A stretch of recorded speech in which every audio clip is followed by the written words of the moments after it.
I was editing this photograph I took in Hanoi, and while thinking up a caption, I kind of wondered if there's any history to these three-wheel cycles. And turns out there's lots.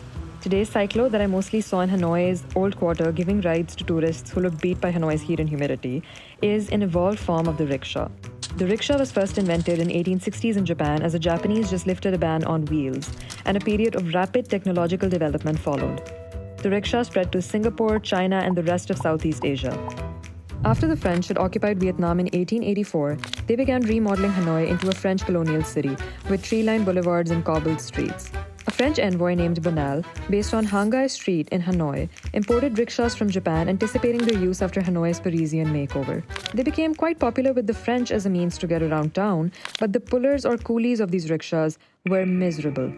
In 1932, Tam Lang, a Vietnamese investigative journalist, went undercover as a rickshaw puller and wrote a detailed account of the horrible conditions they were working in. Tam Lang described how the pullers were routinely abused by supervisors who controlled licensing and customers who would refuse to pay. He detailed how eating in places with excrement and rotten fish odor and the back-breaking labor of pulling a rickshaw deprived them of basic dignity. Tam Lang writes, "To lower a powerless person from his status as a human being to that of a horse, to give him two wooden shafts and say, 'I will sit up here while you pull me,' is the same as saying, 'You are not a human being.'" This article was published and had a huge impact.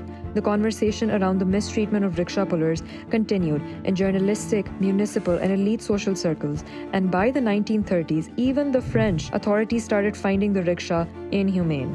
So the French Public Works Ministry hired two Tour de Force champions to test several three-wheeler pedal-driven alternatives in Paris. 2 years later, Pierre-Maurice Coppard, the former French athlete who had moved to Cambodia and managed a leading bicycle business in Phnom Penh, designed his own version. He manufactured it in Paris and brought the designs to Phnom Penh, where they were readily embraced. He then pitched them to authorities in Ho Chi Minh, then known as Saigon, but they were not interested, citing the designs as too revolutionary.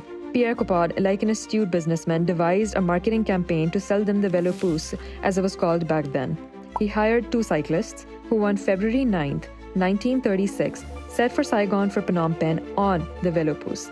They were followed by officials in cars, keeping time with chronometers. The cyclists made the 149-mile or 240-kilometer trip in the record time of just 17 hours, averaging at 15 kilometers or 9 miles per hour, which was faster than any other rickshaw existing at the time. After French withdrawal from Vietnam in 1954, the previously tightly regulated industry was open to local manufacturers. The business expanded greatly, and cyclos became affordable enough for local Vietnamese. The cyclo makes a x sound when its brakes are applied, and because of its similarity to the word kiss in English, braking the cyclo has become a Vietnamese slang expression to refer to kissing. Anyways, back to the story. Cyclos remained popular throughout the Vietnam War, and until after Vietnam's unification, until Doi Moi policies were enacted in 1986, and Vietnam's previously socialist and carefully controlled economy was open to the market forces.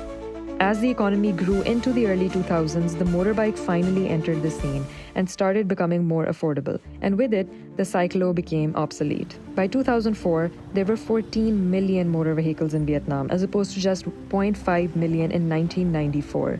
So the cyclos seen today in Ho Chi Minh, Hoi An, or the Old Quarter in Hanoi are limited in number and exist only for tourism money and Instagram posts. They truly are relics of Vietnam's colonial era and socialist economy. And as traffic congestion rises in the city centers, they might not exist for much longer.